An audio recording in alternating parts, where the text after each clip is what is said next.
looking at 1 Samuel chapter 11. We're just going to continue on, and I think there's some really good insight in this lesson. Now, remember, in the beginning, um, before we get started, chapter 10 is where Saul is anointed king, and so coming right off of that, um, he's if you look at it, it says in verse 26 of chapter 10, it says, And Saul went home to Gibeah, and there went with him a band of men whose hearts God had touched. And so understanding such is that he didn't, when he became king, he didn't say, hey, where's my throne at? You know, where's my entourage? Where's all these things that come along with being a king? I've seen what those other kings got in those other nations. I've heard stories about what they've got, but I don't see that here. Where build me a throne and build me a palace to be kingly in, but it says he just went back home after receiving this. And so let's begin with verse 1, and the story kind of shifts a little, but we'll get back to him. It says, Then Nahash the Amorite, verse 1, came up and encamped against Jabesh Gilead. And all the men of Jabesh said unto Nahash, Make a covenant with us, and we will serve thee. And Nahash the Ammonite answered them, On this condition will I make a covenant with you, that I may thrust out all your right eyes and lay it for a reproach upon Israel. And the elders of Jabesh said unto him, Give us 7 days respite, that we may send messengers unto all the coasts of Israel, and then if there be no man to save us, we will come out to thee. Then came the messengers to Gibeah of Saul, and told the tidings in the ears of the people. And all the people lifted up their voices and wept. And behold, Saul came after the herd out of the field, and said, What aileth the people that they weep? And they told him the tidings of the men of Jabesh. And the Spirit of God came upon Saul when he heard those tidings, and his anger was kindled greatly. And he took a yoke of oxen, and hewed them in pieces, and sent them throughout all the coasts of Israel by the hands of messengers, saying, Whosoever cometh not forth after Saul after Samuel, so shall it be done unto his oxen. And the fear of the Lord fell on the people, and there they came out with one consent. And when he numbered them in Bezek, the children of Israel were 300,000, and the men of Judah 30,000. And they said unto the messengers that came, Thus shall ye say unto the men of Jabesh Gilead, Tomorrow by that time the sun be hot, and ye shall have help. And the messengers came and showed it to the men of Jabesh, and they were glad. Therefore the men of Jabesh said, Tomorrow we will come out unto you. Now they're talking to Nahash right now, the Amorite. And they said, Tomorrow we will come out to you, and you shall do with us all that seemeth good unto you. And it was so on the morrow that Saul put the people in 3 companies, and they came into the midst of the host in the morning of the day. And it came to pass that they which remained were scattered, so that 2 of them were not left together. And the people said unto Samuel, Who is he that said, Saul shall reign over us? Bring the men, that we may put them to death. And Saul said, There shall not a man be put to death this day, for today the Lord hath wrought salvation in Israel. Then said Samuel to the people, Come, and let us go to Gilgal, and renew the kingdom there. And all the people went to Gilgal, and there they made Saul king before the Lord in Gilgal, and there they sacrificed sacrifices of peace offerings before the Lord, and there Saul and all the men of Israel rejoiced greatly. So just the big picture is there was a company of men that came against a certain part of Israel, and Saul rose up as the king that he should be and helped them destroy that bunch, and then they accepted him as king. Now, as you know, not everybody is happy when you become king. Our current president Is everybody happy that he's king? King or president, rather? No. Okay, here's another one. Was everybody happy about the last president we had? No, there were some people that were displeased or unhappy with him. So it's not something uncommon. Let's get that out of the picture. Not everybody's happy. Even when David becomes king, not everybody's all happy about it. Jesus is king, and not everybody's happy about it. So don't get misled to think that there was just something about Saul that everybody didn't like. No, he's just the one that everybody's eyes are on. Remember, one president said this: the buck stops here. And so sometimes people's eyes, they see what they want to see, and they don't like what they see. And that's the same with every one of us. Our vehicles, our houses, everything we got. People will say, "Hey, man, that's really nice," or some of them say, "It's not for me." And it ain't what I'd have. And so just people are like that. So let's look back at verse 1. And it said, Then Nahash the Amorite came up and encamped against Jabesh Gilead. And all the men of Jabesh said unto Nahash, Make a covenant with us, and we will serve thee. Make a covenant with us, and we will serve thee. This is like somebody coming at your house. They've camped on the edge of your property, and you go out there and you say, "Hey, let's me and you be friends. I want to serve you. You're living on the edge of my house." This is what it is. They didn't say, "Hey, if you cross this line, you're going to have trouble.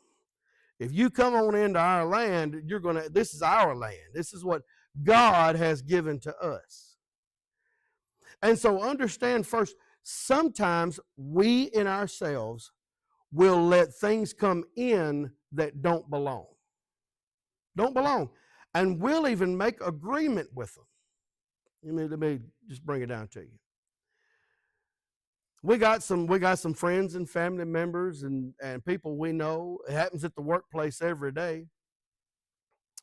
I want to be your friend. I want to talk to you about things, but some of the content that they're talking about ain't stuff I care about listening to. Some of the jokes or some of the things they say or some of the language they use, that doesn't appeal to me. I'm not 12 years old anymore. That stuff's not cool. It's just not. It doesn't light my fire. It don't make me have wonderful thoughts about anything. All that foolishness is just foolishness. And if you entertain foolishness, you just get more of it. My girls know that statement. That hit me back when they were young, and I've used it ever since. And so if you entertain it, it'll just grow and grow and grow. And so they've let these people just pretty much come in. They've let certain things be done, and they've just let it come in. And so it's harder to push a thing out after you've already opened the door. And what does the devil want? He doesn't care if it's like Walmart and the doors slide open when he comes right up to it. If he can just get his foot in the door, that's all he needs.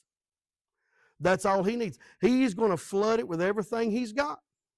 And so understand, in your life, be careful what you're letting in. Be careful what you're letting in. Why?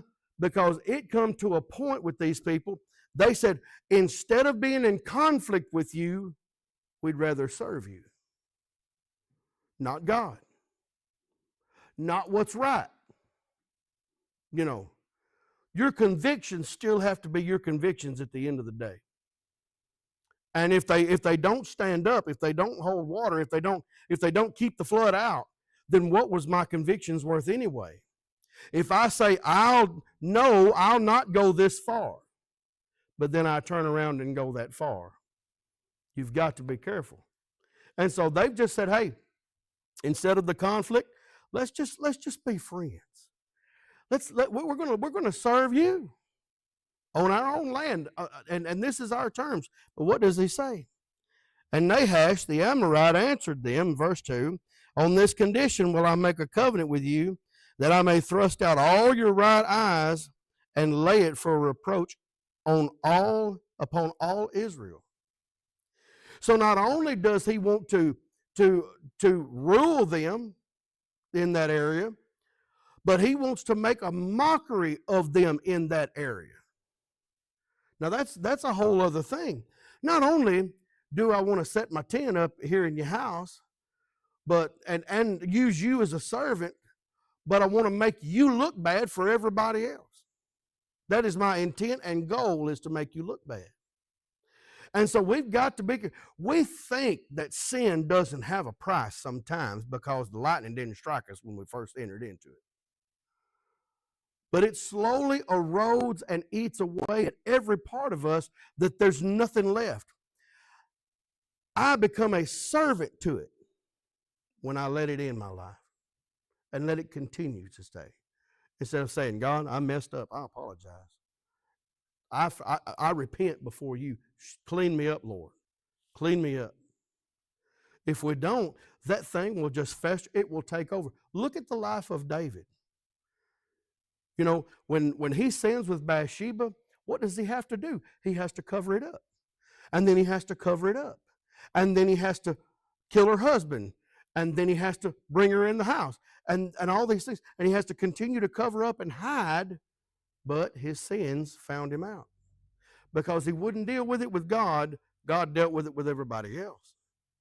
And so understand such is that we've got to be careful who we let control.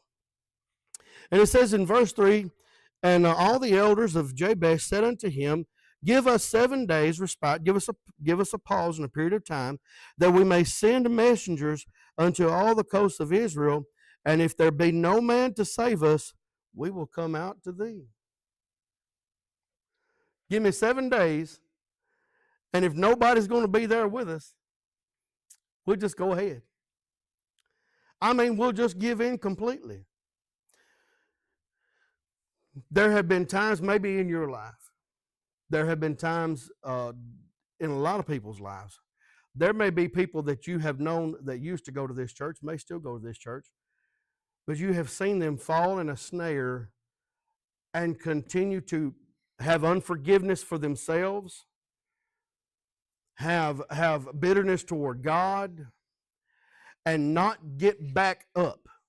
They fell, but they didn't get back up. The Bible says, I think Pastor quoted this just recently, a righteous man falls 7 times, but he gets back up. And so there are some people who have fallen and they haven't gotten back up. And eventually this thing just takes complete control. It takes over. And that's, give us 7 days. And if we can't find anybody to help us, then we'll just go ahead and just give in. And have you ever, you may have even said it out of your mouth. You may not have done it, but you may have said, I just want to throw my hands up and just forget the whole thing. You know, there have been times, you know, frustrations at work. There have been frustrations at home. And you just say, I just, there's nothing I can do. I don't know what else to do. And you just kind of give up. Well, that's what they said. If we can't find somebody to save us in 7 days, we're just going to give up. Verse 4, it said, then came messengers of Gibeah of Saul, and told tidings in the ears of the people, and all the people lifted up their voices and wept. Now, this is the thing that we need to understand. Unity has no blame. Unity has no blame. These people they've sent the word out, hey, if we need somebody to come and save us. We need somebody to come and help us. We need somebody to come and deliver us from these people, or we're just going to have to go ahead and give ourselves to them.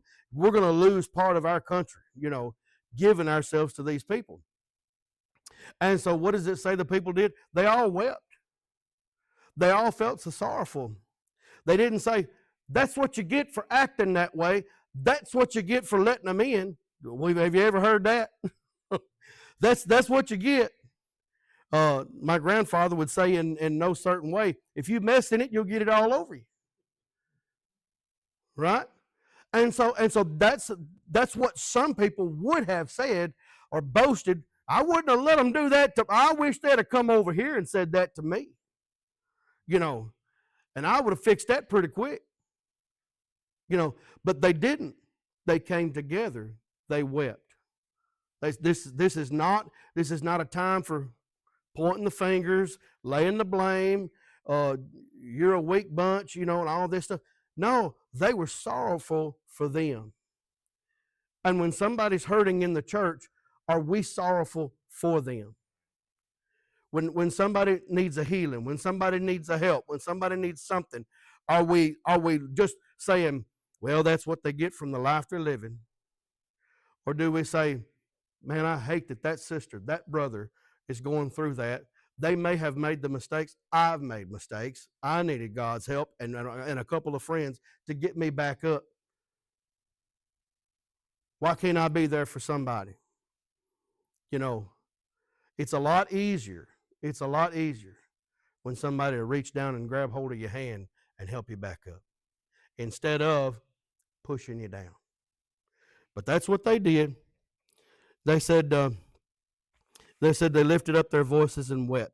Verse 5, and behold, Saul came after the herd out of the field and said, what aileth the people that they weep? And they told him the tidings of the men of Jabesh. And the Spirit of God, verse 6, came upon Saul when he heard those tidings, and his anger was kindled greatly. And he took a yoke of oxen and hewed them in pieces and sent them throughout all the coasts of Israel by the hands of messengers, saying, whosoever cometh not forth after Saul and after Samuel, so shall it be done unto his own oxen. And the fear of the Lord fell on the people, and they came out with one consent. Notice, this wasn't Samuel that did this. This was Saul. There are things that a king can do that other people cannot, because he's anointed to be a king. He's chosen to be a king. He stands in a kingly fashion, even though he was back working with the oxen, probably the ones that he lost before. But he's over here working. He's not sitting on a throne waiting for something to happen. He's there working just like everybody else. But when the cry comes, just like that, here's the king. And that's what we don't understand sometimes, is that these positions that God gives to us, the things that he's called for us to do, we're anointed to do them. Men, you're the men of your house. In a way, and I try to tell men this, she doesn't need your strength against her. She needs your strength to hold her and to protect her. So it's not a beautiful thing because I can lift more than she can with my good arm, you know. But it's so important that I learn to help her with it. So when that hard job comes up, I'm the one out there changing the flat tire if need be, or changing the oil, or doing those things. And she does her part too to help me out. And so understanding such is that whatever God has called you for, excel in that. And when the call comes, do that. Do that to the best of your ability, whatever it is that you can. And so here he is. He's anointed to be king. And when they need a king, he is there. And he says, hey, guys, he said he takes those oxen, cuts them up, and he says, send them out to all the people and tell them, if they don't come and help me and Saul come against this bunch, every one of their oxen is going to look just like this. And it said that a fear fell over the people, but a godly fear fell over them. It wasn't just that he was just going to mangle all their animals, but that God had called for him to say this and do this. And then all the people come together a second time. This is the second time. The first time they wept, now they're coming together. And so they're in unity again. It wasn't a protest on the main street of Jerusalem because the king had done said something. Because the fear of the Lord fell on the people, They reverenced him, and all came. All right. And it said, verse 8, when they numbered them in Bezek, the children of Israel were 300,000, and the men of Judah 30,000.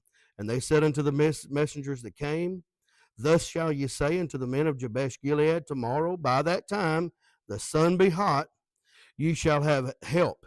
And the messengers came and showed it to the men of Jabesh, and they were glad. They were glad. They didn't know what kind of message they was going to get back. But they said, help's on the way. Help's on the way. And that's what you know, sometimes I didn't care. If God just let me know, and it's the honest to God truth, I'd be going through some terrible trouble young in my Christian walk, and I'd say, God, I need your help in the worst kind of way. I just can't make it on my own.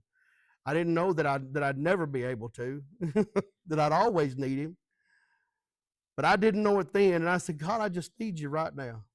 And sometimes it would just be as simple as him saying, son, the grass is still green and the sky is still blue. That would be enough to give me confidence in the God that I serve, that I could continue to go outside those church doors and fight whatever was against me, and still hold my head up knowing that Jesus Christ saved my soul and is preparing me for whatever. Through all these things, it was enough. It was enough. And so to hear that they've got help, man, they were glad. Verse 10, therefore the men of Jabesh said, tomorrow we will come out unto you, and you shall do with us as all that seemeth good unto you. Now that's what they're telling Nahash. He said, oh, goody, tomorrow I'm going in there and I'm going to get them. I'm going to pop them eyeballs out, and they're going to be my servants, and I'm just going to make all of Israel look bad. I'm going to spread this all across. I'm going to take them out one at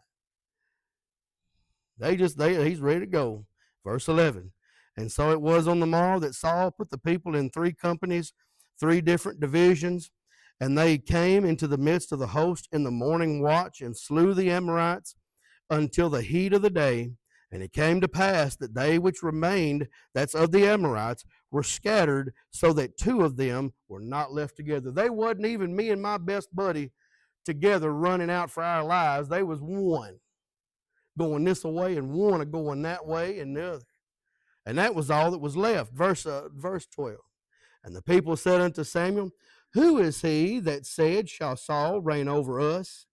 Bring the men that we may put them to death. Now I want you to look back at verse 27 of chapter 10.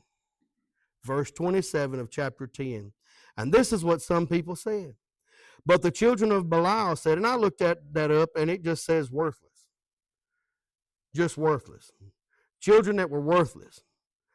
How shall this man save us? Speaking of Saul. And they despised him and brought him no presents, but he held his peace. Saul held his peace. He held his peace. And then Saul says to him in verse 13 of chapter 11, there shall not a man be put to death this day, for today the Lord hath wrought salvation in Israel. You know, some people sometimes, they get hung up on the wrong things. Some people, if you were to help somebody would, and if anybody heard about it, if I heard about it, and Mr. James has done help somebody out, I said, well, that person didn't deserve it. They didn't deserve his kindness, his grace. I heard how they treated him. I heard how they talked about him. I know what they did to him. And him and all of his kindness and his benevolence, he helped them out. Well, they didn't deserve it. You know, some people are just that. And that person needed it, and it helped them to a point that they grew from it. Man, that would be awesome. That would be awesome. But some people don't. They just will not accept doing good for somebody. And so that they should have got it, instead of the person that did. And so understanding such is that sometimes there is a people that can be blessed and somebody's not going to like it. That's just the way it is. And so he says none of these people are going to be hurt. We're not going to go after him. God has brought us a great victory right here. If If somebody got the blessing they needed today, got the blessing they needed, and they stood up here in the midst of right now and said, I just want to testify and tell you how good God's been, and they took a good 15 minutes to get it all out of their system, would somebody say, man, I wish they'd have cut that down to about 5? Am I not telling the truth? I've been that way before. Don't you know? I ain't got no this halo's tinted or stained or whatever. Too, you know, I've been that way before. Instead of saying, "Man, Jeff really got a blessing," he could have took another 10 minutes because man, he really just fired up my soul with how God has blessed him. You know, and but there might be somebody that would say, "Oh, you know, he could have." Yeah, I'm glad he got blessed, but he could have took 5. You know, just done it in 5. You know, and some people are just that way, and so that's what some people are not looking at what they should, and they see the cost. You know, how much does it cost to save a soul? How long do we have to have these lights and pay this bill to see somebody saved in this church? How much water does it cost to run the baptistry? How much electricity does it cost to heat the water? We can talk about all those things we want to, but when the soul gets saved, is that not the most important thing? When heaven rejoices because the soul got saved, the money was worth every bit of it to see a soul saved. Let's not get in the wrong picture. Let's not get in the wrong attitude about when somebody gets blessed here at the church or somebody that we know in our family or whatever. You know, I want to see them all blessed. Let's look at the right thing. It said in verse 14 and 15, then said Samuel to the people, come and let us go to Gilgal and renew the kingdom there. And all the people went to Gilgal, and there they made Saul king before the Lord in Gilgal. And there they sacrificed sacrifices of peace offerings before the Lord. And there Saul and all the men of Israel rejoiced greatly. So it was a king that some were not happy with at all. But then it came a king that helped a whole country. And so just a couple of points that I want to look at before we go is about a king in this chapter. In verse 5, I think it is, and it said, and behold, Saul came after the herd out of the field and said, what aileth the people that they weep? And they told him the tidings of the men of Jabesh. The work of a king is important. The work of a king. Like I said, he didn't say, guys, before I will even take this kingship, I want a palace, and I want a throne, and I want an entourage, and I want purple curtains hung up over the windows, and I want red carpet on the floor, and I want all these, then I'll be your king. No, he went back to work for his dad. So there's a work of a king, and it was with the people. He was doing work just like everybody else. But when he was called on, then it was time to stand up into that place with no throne, no palace, no carpet, no shiny things, none of that stuff hadn't come his way as of yet. And so understand it is that he was doing a work. So there's a work of a king. There's a work of a king. And so we've got to continue to work the works while it is day, because the night cometh when no man can work. So it's not for me just to be a preacher and say, well, I'm just going to sit here until the next time I get to preach, or the next time I get to sing a song, or the next time I get to give a test. There's a work to be done around here. And we need to work the works that we've got. And so that's what we're continuing. So there's a work of a pastor, a teacher, a singer, whatever it is, a prayer warrior. There's a work. And so just like this king, there's a work of a king. Verse 6, and the Spirit of the Lord came upon Saul when he heard those tidings, and his anger was kindled greatly. There is the wrath of a king. There is the wrath of a king. You know, speaking about the work, what did Jesus say in John? He said, I go to prepare a place for you, that where I am, you may be also. He's working. Does it not say in Romans chapter 8 that he intercedes for us? He's still our lawyer. He's still working. All right. Now the wrath of a king. He said, I ain't putting up with this. And he stands up as a king should. And that's just like us. There is a time for us to live in peace, just like Ecclesiastes would tell us. And there's a time of war. There's a time for us to be at rest, and there's a time for us to go and be motivated to do something. There's a time for all these things, to live and to die and to do all this stuff. And so there is a wrath of a king that is hard. He is anointed to do that. He has this power and this ability that God has given him, just as though God has given you in your position, whatever it may be, that when you're called upon, that it is a godly wrath. It works his diligence, not mine. My wrath ain't nothing, but his is everything. Then thirdly, in verses 12 and 13, and the people said unto Samuel, who is he that said shall reign over us? Saul shall reign over us. Bring the men, that we may put them to death. And Saul said, there shall not a man be put to death this day, for today the Lord hath wrought salvation in Israel. The wisdom of a king. The wisdom of a king that knows, he could have said, now's my time. I'm going to get them boys back. They should have brought me gifts. They should have showered over me. They should have loved me. Now that I've got the whole country and the county with me, he said, I'm just going to go ahead and get them. Nope. The wisdom of a king. Let's pull everybody together.